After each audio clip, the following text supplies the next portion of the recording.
Well, we made it through the opening weekend. Game one for all the teams are in the books. Welcome in to another episode of Six Rotations. I'm Daniel Gilman, joined always by my co-host, Mick Haley. And wow, Mick, we had a phenomenal slate on Friday. Saturday and Sunday proved to have a couple wrinkles thrown in. There were some great upsets. 3 top 10 teams fell on opening weekend. Let's get things started with the team that maybe impressed you the most right off the bat. Was it the Longhorns? Well, yes, I think the Longhorns did impress me from the standpoint of I think they can win the national championship. Their left side attack power is really, really good.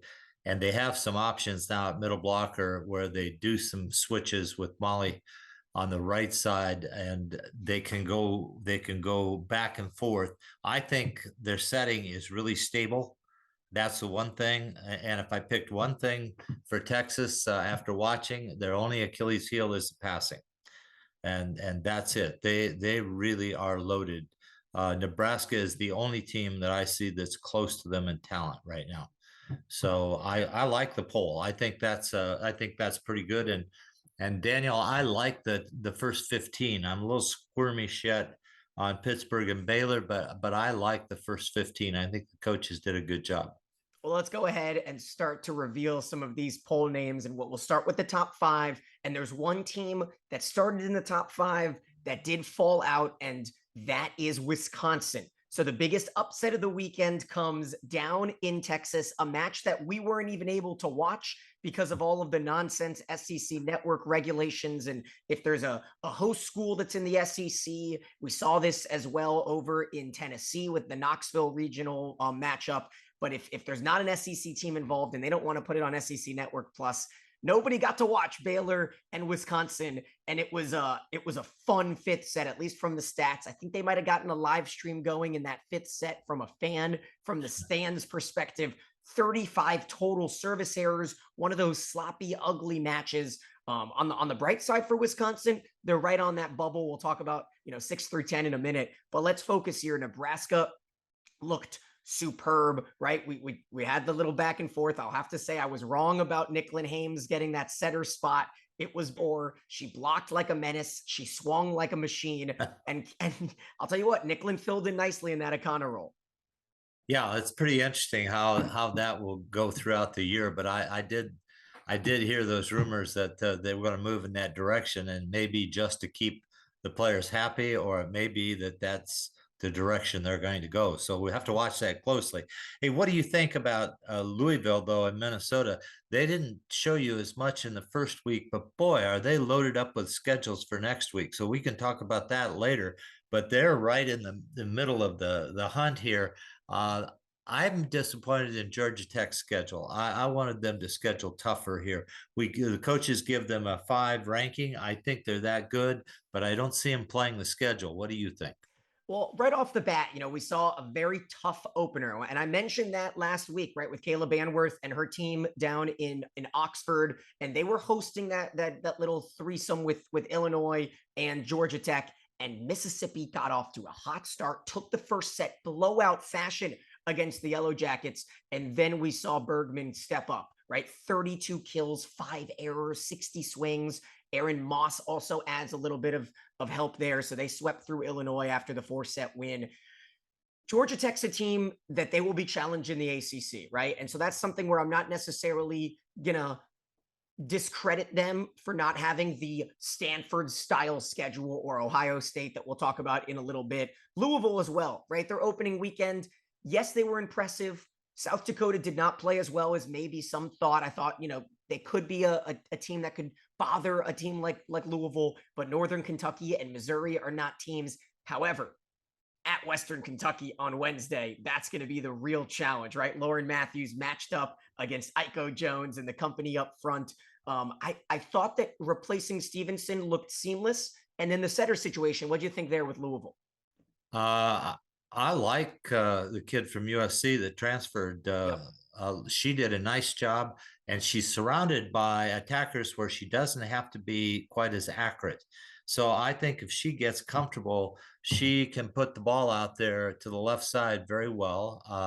and she can set the back row well. So I think that's okay. That's a nice way to get those three other setters that she has on the roster some time. I don't know who's going to win that setting job after this year. They've got three there that are really good, and I have recruited two of them, so I'm kind of thinking I wonder how she's going to do this. So it'll be fun to watch.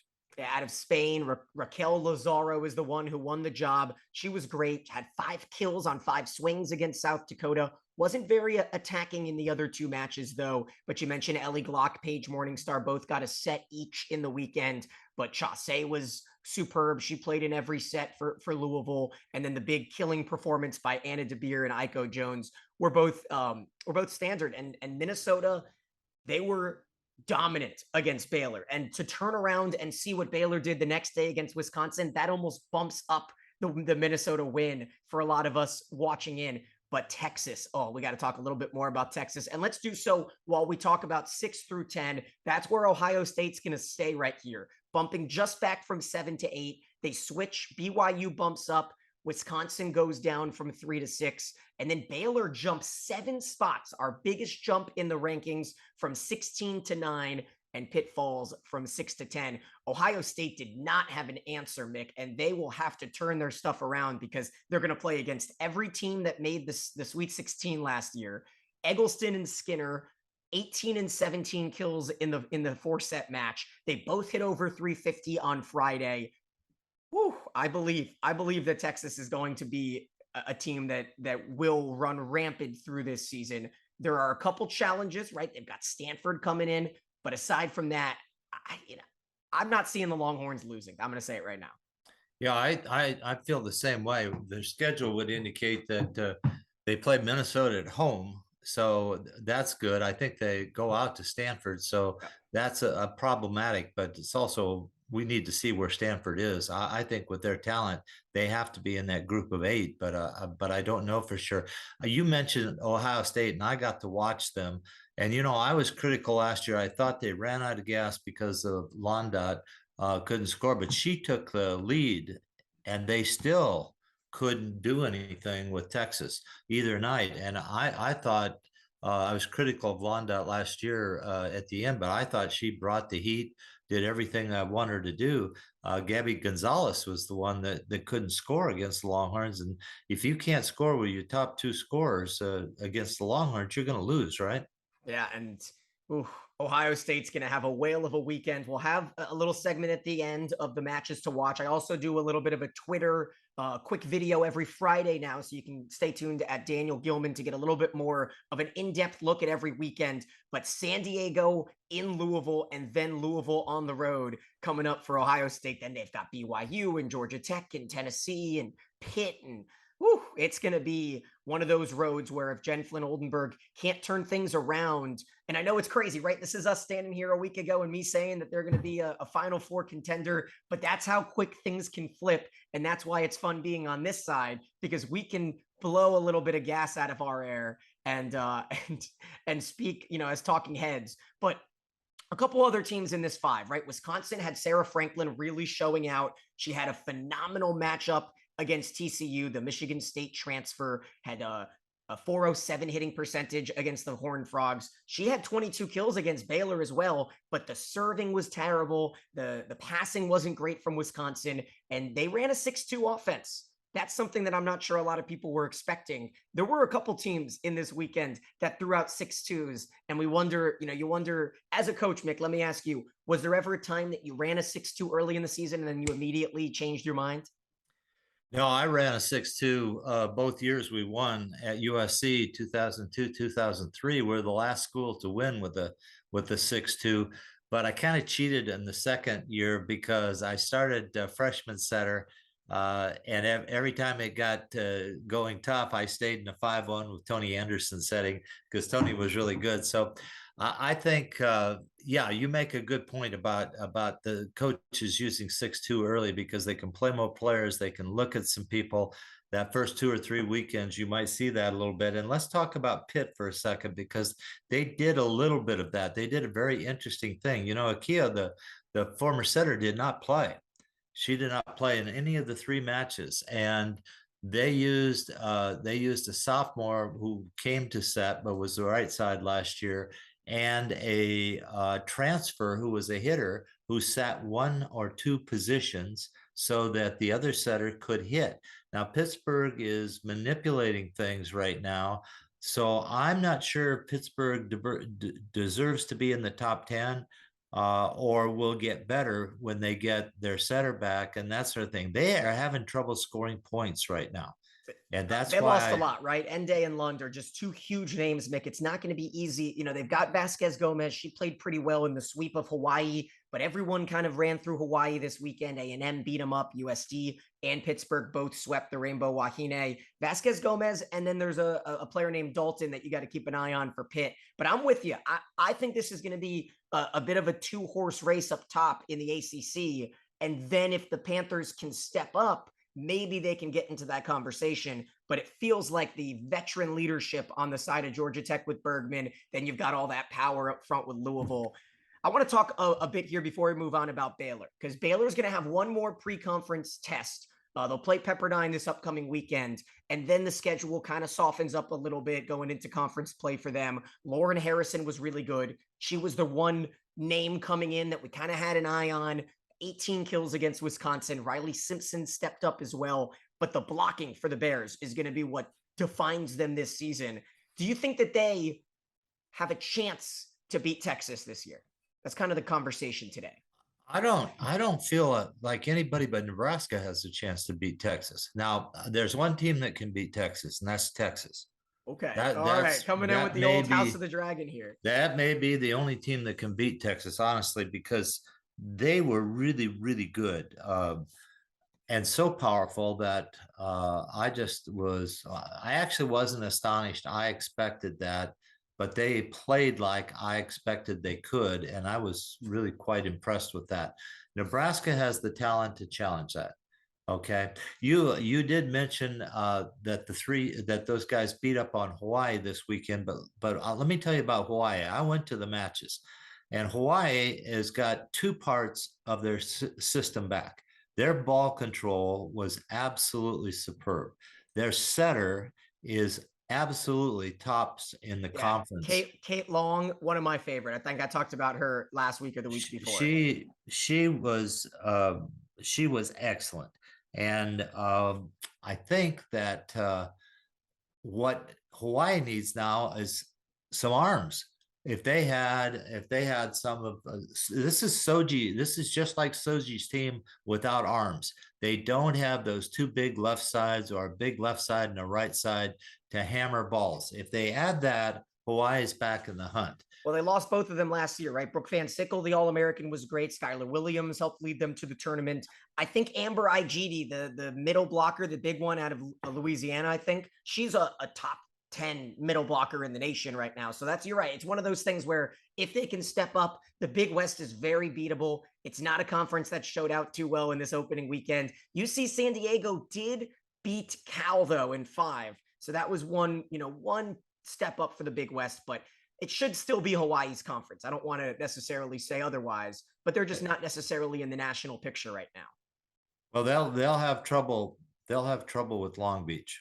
Okay, well, let's save Long Beach here because Oregon's going to come up in a minute. Okay. Well, let's talk about 11 through 15, and there are 3 teams here, maybe 4. Actually, you know what? I think 11 to 15 may be the most exciting group that we're going to talk about here today, because starting with Purdue, the Big Ten Conference had a wild Friday. They went 17-1 on our opening day. The only loss, Ohio State against Texas, because Purdue, all of the questions about Dave Shondel's bunch, about the veteran leadership that all went away. The only players returning was a libero and a couple outsides who barely played, and they shook it all to the side, brought in a freshman named Eva Hudson, and she was phenomenal against Bowling Green. 18 kills, hit over 440.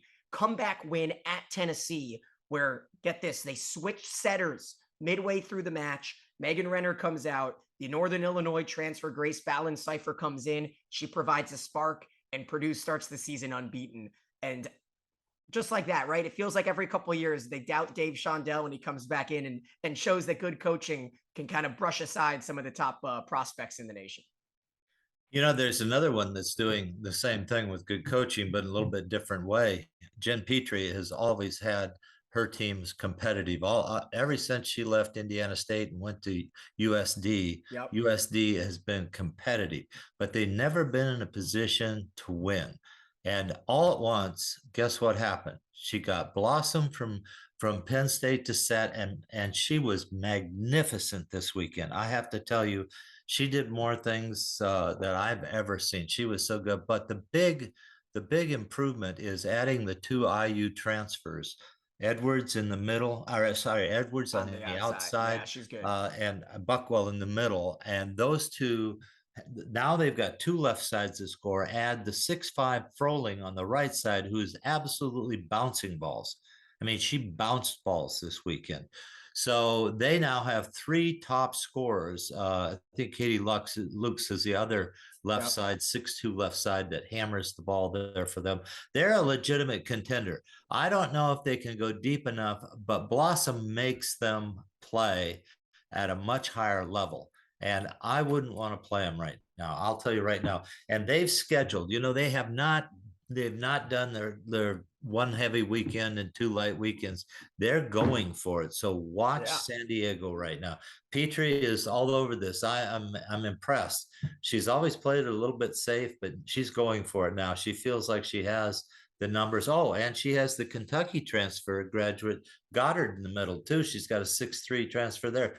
So she's actually got 4 transfers that she can add to Froling and Luke's, and she's in the hunt. No, it's going to be great. They're going to Louisville. I'm going to disagree with you. I think they can go deep. You say they're a contender. I agree. No, I think they can go deep too. Okay, no, I think they are certainly. And if we were to do a ranking, we're going to start in a few weeks, kind of doing our West Coast rankings, our best to the West. I'm putting them at number 1. I think they're better than BYU. I think they're a little underranked here at 15, and maybe some of the coaches didn't want to jump them too high. And I'll correct myself. Baylor only went up 7 spots. San Diego jumped 10 spots from 25 to 15. Got to go back to math class for that one. Well, it means to me the coaches are watching, though. I give the coaches credit. They're watching. And now I get it's just tough to put them over this bunch because Stanford was superb. Stanford had a great weekend. They moved Sammy Francis to the middle, and she was really good. And they are going to line up for a wild schedule. They'll play Florida tonight. If you're watching this on Tuesday, they'll play Florida Tuesday night. If you've already watched it, maybe that's already happened. That matchup of 12-13, the Gators were a little sluggish this past weekend. They woke up, though, in the finale against UVA, a good Virginia team, and spanked them, but they were slow to play against North Florida and against ETSU. And then you've got Washington and Keegan Cook's team. You feel like a team like that shouldn't go through any growing pains, but at the same time, you're always going to have to work through stuff when you say goodbye to a player, like Dreschel, right? When you have a player like that go out and graduate, even though you have LMA Powell coming back and Grote in the middle and Hoffman and all of these top players, they did work through a little bit of trouble. Arkansas got them on Friday. That's a good Razorbacks team. They might have dropped a little bit too much because of a strong comeback on Saturday, but 6 spots fallen for Washington there. Got to keep an eye on them. They've got a good weekend coming up with Pepperdine and Northwestern next week. I got to keep an eye on what Washington will do here in the meantime. And I think you have to keep an eye on Jason Watson's Razorbacks also.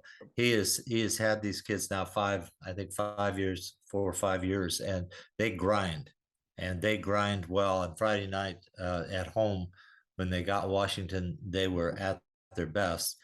Saturday night, Washington really scouted them, did well, and in preparing and took it away. But I want to see if Arkansas can play a whole season.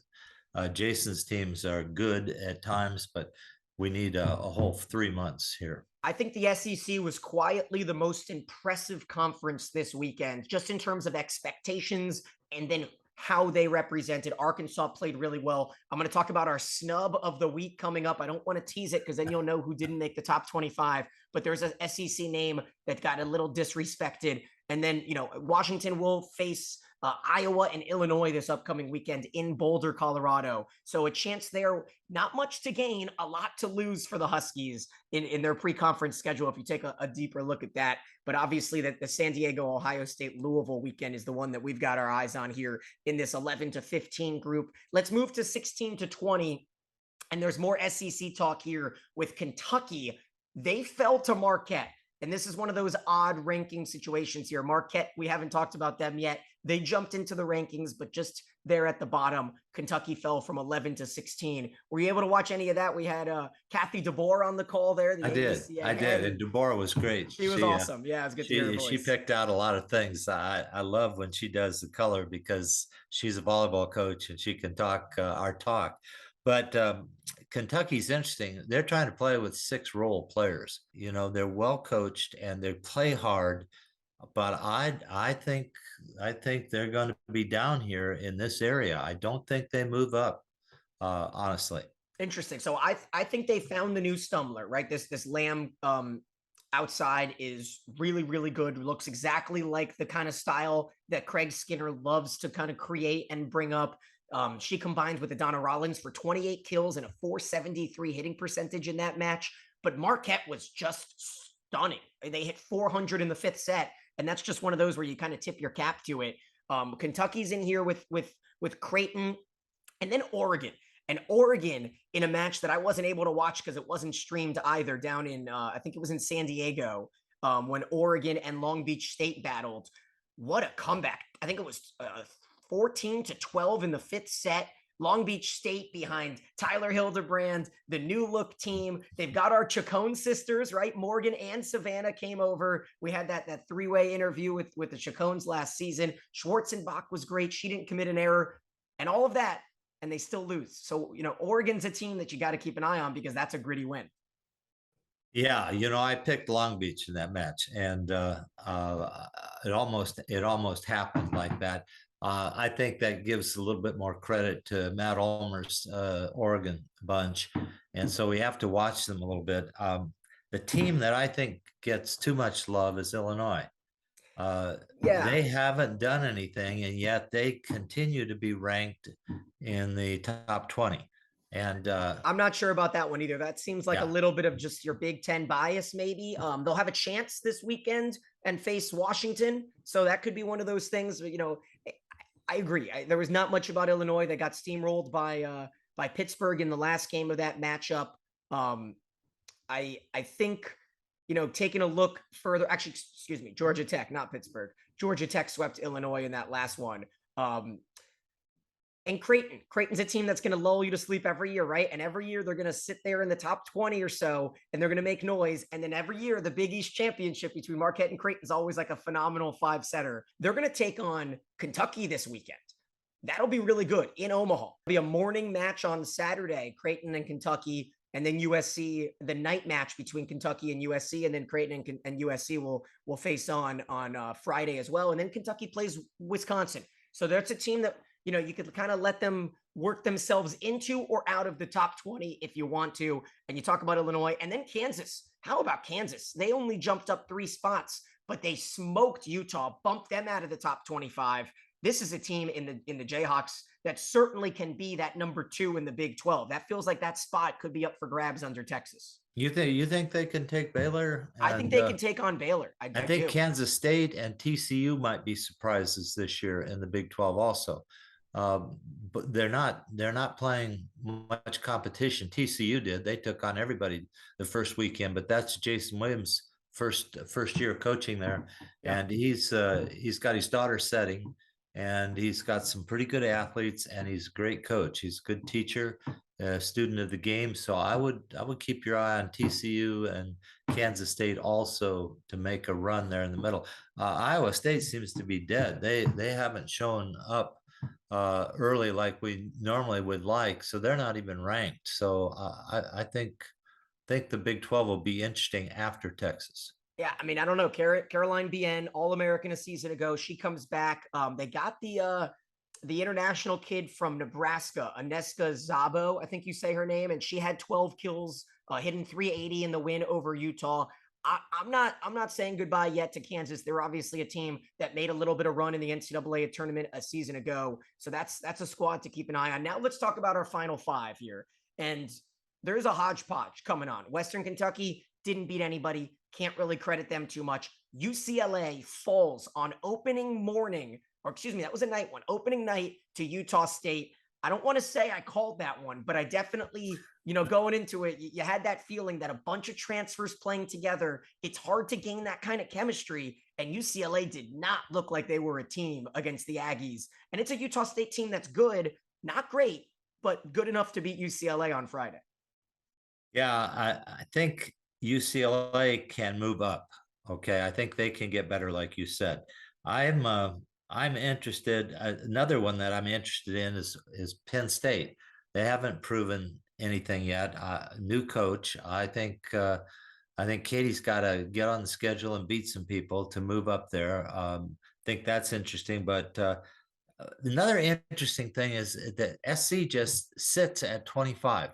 They just kind of sit there at 25. It's like No, they went everybody's down. They went down from 24 to 25. So yeah, they're it's kind of an odd sitting one. right at the end there, and it's interesting to me what the coaches are seeing. I mean, they see a pretty good left side hitter, they see a pretty good setter, but I just wonder if they're waiting for that program to explode. Well, this is what it is. This is discrediting a school for opening their season against Colgate, UMBC, and Villanova, right? And I love it. I love the little bit of gamesmanship shown by our voting coaches. USC will be able to prove themselves this weekend, right, against Creighton and Kentucky. That weekend, unfortunately, will be on Flow Sports. So have fun for you guys that are willing to shell it out. And then USC goes to Hawaii for a pair the following weekend. So there's chances for them. Marquette jumps from the non-ranked to the top 25. They're sitting at 24 with the upset win over Kentucky, a 2-0 weekend for the Golden Eagles. And then Penn State, clean. They dropped from 20 to 21, but it was a pretty successful weekend, I think, for Cauley Shoemaker and just an entirely new crew out there in State College. Well, it's really interesting. I think with the number of teams that are challenging, this is the first time I've seen a line of serious challengers to get into the top 25. So I think if the coaches are smart this year, they'll reward teams that are not like Marquette. When they beat somebody, they moved them up and moved them into the poll. I think that's the way the poll should operate. The coaches look like this is a good job by the coaches right now. I like it. I think this 25 is pretty darn good. And I think to watch these other teams now, if you get the upsets or the wins that the people that are in line are trying to do, and we've got the matchups to do that now, I hope the coaches will reward the people that win. That's really important. Shoemaker call, excuse me, on that one. Yeah, a lot of the times we get people that comment, and I love the corrections. And you guys have to sometimes remember that Mick and I are sitting in front of here. We're throwing out 100 names in 30 minutes, and every once in a while, the hodgepodge gets jumbled up. I will say the snub of the weekend for me is Mississippi State. No love for the Bulldogs after a remarkable year last year making to the NCAA tournament. They won all 6 sets in South Bend, sweeping Milwaukee and Notre Dame. The All-American Gabby Wayton had 28 kills on the weekend, hitting 400. Sanaya Pettis went 13-0-17. So I want to give a little love to Mississippi State. Utah is the first receiving votes, then Mississippi State, Miami, and then Arkansas. How about Rice? Rice beat LSU in 5. Beat Houston and Sanford down in Baton Rouge. They're number 30. And wouldn't that be a big turnaround if they can have a strong season without Nicole Lennon? Got to keep an eye on them. Washington State, Michigan, and Utah State follow in the receiving votes section.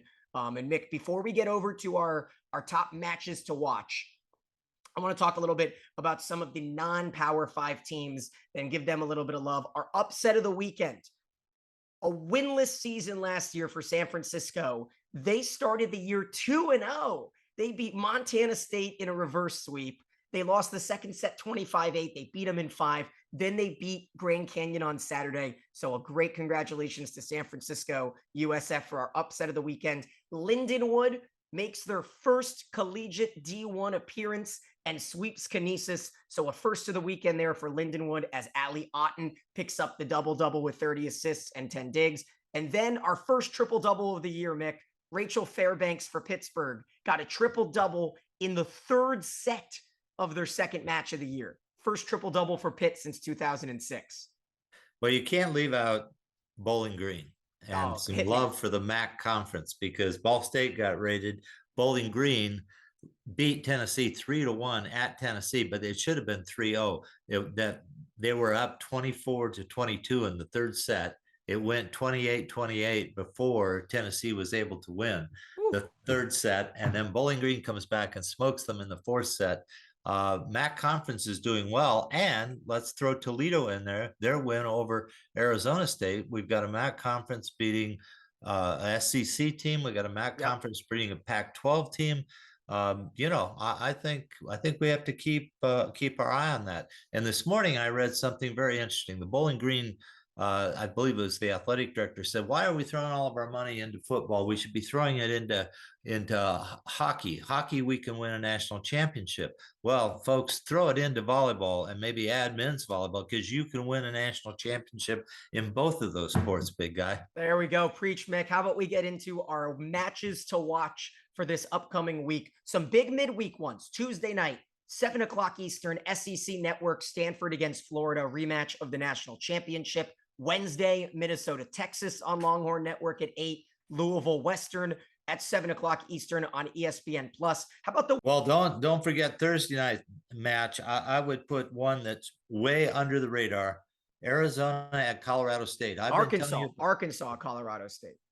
Is it Arkansas, Colorado State? Yeah. Well, I've been putting Colorado State out there 2 or 3 times. They have a chance now to make a little bit of a name for themselves. So keep an eye on that. And Friday are some of my special matches. Utah, Purdue would be fun, but I'm not watching that.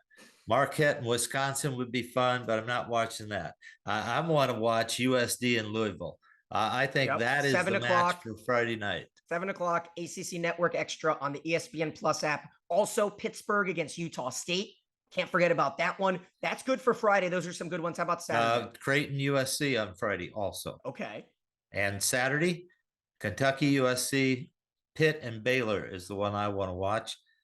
That's on Saturday. Also, Kentucky, Creighton is on Saturday, and Rice, Oregon on Saturday. Those are good ones. Obviously, Pitt BYU, I think, is the big matchup for that day in terms of both in the top 10. Yep. You know, there's a lot that can be and will be said about the BYU situation, and we are going to address that in the timely fashion. We came out with a tweet about it a couple days ago when it did all go down. Clearly, the most amount of disavowing that could potentially happen on a show is how Mick and I both feel about this situation. The proper authorities and the proper statements have gone out. It's not necessarily up to the snuff of how I wanted BYU to go out and make a statement about it, but we're not going to spend too much time doing that right now. Ole Miss and Nebraska is a good one on Saturday night. Certainly a chance for a little bit of fun there, but obviously, you know, Nebraska, anytime they play, it's must-watch television. Florida, Minnesota, Sunday at a 1:30 Eastern time. That's really good. Ohio State, Louisville, Sunday at 2 o'clock on ACC Network. And then the 4 o'clock matchup, Texas, Stanford. That's 1 o'clock on the Pacific Toast. And that'll be a matchup on Pac-12 Plus. Should be a phenomenal weekend of college volleyball coming up here, Mick. Illinois is also at Washington, and that will give Illinois a chance to prove themselves or not when they have that match with Washington.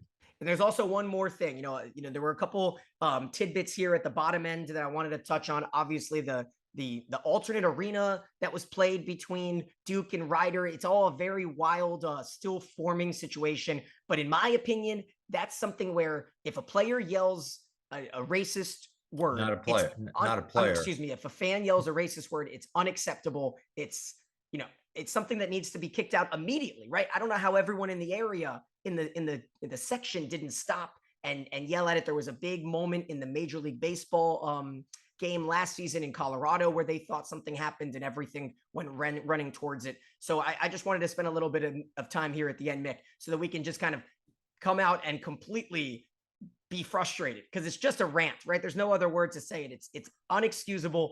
But I thought Rachel Richardson had a really good statement on Instagram, not blaming BYU as a volleyball program, like a lot of fans are going to be quick to do, more just one fan or even a group of fans. And I think it's more the officials there, the police and the management that could have very easily snuffed that out, gotten that fan out of there instead of having to deal with it days later.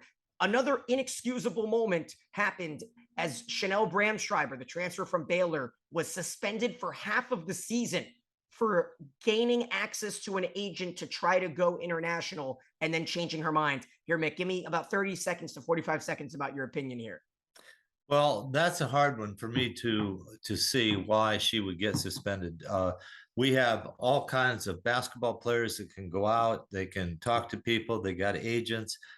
We haven't had anything like this, and to suspend a kid for half a season for this is really not right. And if you know agents in volleyball, it is just it's just not something that you worry about. And Inexcusable. It's pure ignorance from the side yeah, of the NCAA. It's not like you're going to get an agent and they're going to take you on trips around the world and then you come back. No, they probably sent a few emails out and then Chanel decided she wanted to go to Wisconsin. Completely BS. And that's the way. The other part of that is that, you know, the NC2A has also completely ignored the request from AVCA for volleyball to have a longer training period at the start of the season, and it really shows where the NC2A is in their leadership with the response that they gave. And I think volleyball is going to have to respond back in a serious manner, because these two things alone show you that there's no consideration for anybody that's not in the news or anybody that's not going to sue them. And so, you know, I loved Hugh McCutcheon up in Minnesota saying, hey, we're a revenue sport. You have to treat us as a revenue sport. And I think John Cook should be saying the same thing. I think Kelly Sheffield should be saying the same thing. Yeah, we talked a lot about it. We'll talk more about it, but that's all for this show. Thank you so much for joining us. He's Mick. I'm Daniel, and this is Six Rotations.